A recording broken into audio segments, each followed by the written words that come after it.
Satışlarımız şu yönde: ucuz verirsek satışlarımız oluyor. Onun dışında ucuz vermezsek araçlarımız bekliyor elimizde. Yeri geliyor 2 ay, 3 ay, 6 ay beklediğimiz araçlarımız oluyor. Fakat yani piyasadan belli başlı piyasayı önde götürenler, piyasanın fiyatını belirleyici firmalar var. Yani onlara göre biraz ucuz verirsek araçlarımız satılıyor. Ama o fiyatlardan verirsek bekliyor. Ülkemizde taşınabilir, taşınır, taşınmayan mallar olarak arsa olur, ev olur, araba olur. Bunlarda hiçbir zaman fiyatı çıkan hiçbir şey yerine aşağılara düşmemiş. Şu oluyor, insanlarımız artık fiyatlara alışıyor.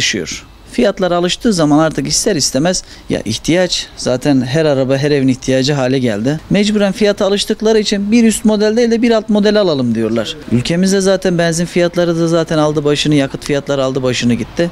İnsanların da ihtiyacı var. Alınıyor ama insanların alım gücü de zayıfladı. Ben satıcı olsam şöyle yaparım: arabamı bayram sonu satayım derdim. Fakat şu da var, artık yakıt fiyatları fazla. İnsanlarımız artık araçla gezmek, yani artık gezmek lüks hale geldi. Ama tabii ben bayramda gezeceğim diyorsanız bir araç kiralamak yerine aylık 3.000 lira 5.000 lira verecekseniz en azından arabanızın 3.000-5.000 fiyatından ödemiş hale gelirsiniz diye bayramdan önceden almaları tavsiye edilir. Fakat yine durumları ne zaman el veriyorsa o zaman alsınlar yani. Güncel piyasanın durumu sıkıntılı. Bugünlerde yeni insanlarımız araçlarla ilgili yön almaya başladı. Bugünlerde biraz keyifliyiz ama bundan yaklaşık 6 ay öncesine dönecek olur isek insanların bir panik havası var idi. Ondan dolayı olduğundan daha fazla sıkıntılı geçti.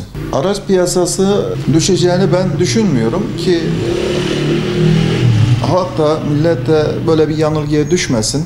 Piyasada fabrikalar, diğer yerler tam anlamıyla üretime geçmemiş durumda. Geçmiş olsa bile sıfır araçların bu ekonomik sıkıntılardan kaynaklı her şeye olduğundan daha fazla zam olur iken sıfır araçlara %5 ile %20 arasında bir zam yapılmış iken ikinci elin düşmesini beklemesin arkadaşlarımız. Tavsiyemiz bundan sonraki günlerde emin olsunlar bir 10-15 gün içerisinde bu araçların üzerinde 15.000-20.000 arasında bir fark göreceklerdir araçların kendi kategorisine göre. Tavsiyemiz ihtiyacı olan arkadaşlarımız ihtiyaçlarını karşılasın ve düşeceğini de düşünmesin. Emin olun üstüne koyarak devam edecektir bu süreç. Ya bu sektörün en yoğun belirleyen tarafı bu filo halinde kiralama yapan kardeşlerimiz, arkadaşlarımızdır. Zaten bu dönemlerde de en fazla onlar etkilendi. Onlar etkilenince gayri ihtiyari bizler de etkileniyoruz. Bu arkadaşlarımız filo halinde yüzlerce, binlerce araç alıyorlar. Her 2 yılda bir araç değiştirirken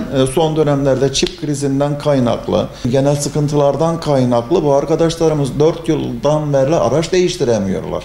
Bununla alakalı piyasada zaten sıfır araç girmeyince ikinci el araçların bu şekilde zamlanmasıyla böyle bir sıkıntı doğdu. İşlerimiz durgun, hareketlilik yok. Bayram ağzı diye bir ufak bir hareket var. Ama arabayı düşecek derlerse düşmüyor, yani araç düşmez. Şu an bir tık yükseldi hatta arabalar fiyatlarında. Mesela bu önümüzdeki 3 ay önce, 4 ay önce piyasa tam durdu. Yine düşmedi piyasa. Farkındaysan araba fiyatları ama kendini korudu. Yükselmedi. Ama şu an yükselişte. Bayram ağzı alan kazanır yani.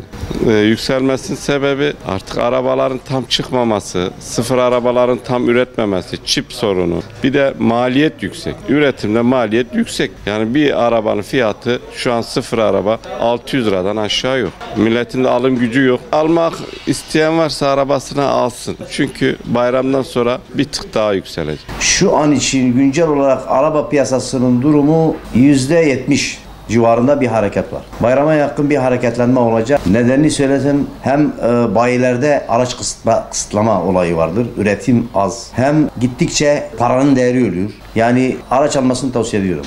Otomobil piyasasında şu anda her şey aldı başını gidiyor.